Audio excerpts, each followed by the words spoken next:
Hi guys, in this video I will show you how to delete all liked videos on YouTube mobile.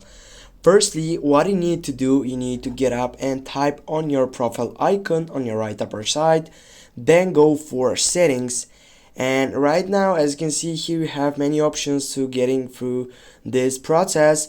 Go for history and privacy, and here you're gonna find out on the fifth selection, which is manage all activity. Click on that selection, and here guys you're gonna find out the reaching goal upside on my section.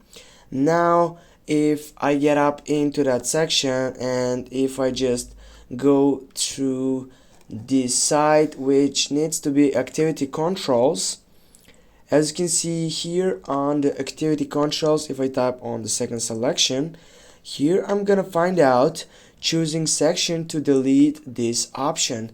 Now if I scroll down, I'm gonna get up and take a look on that section which is YouTube likes and dislikes, and as you can see right here, it is by getting through choose an auto delete option.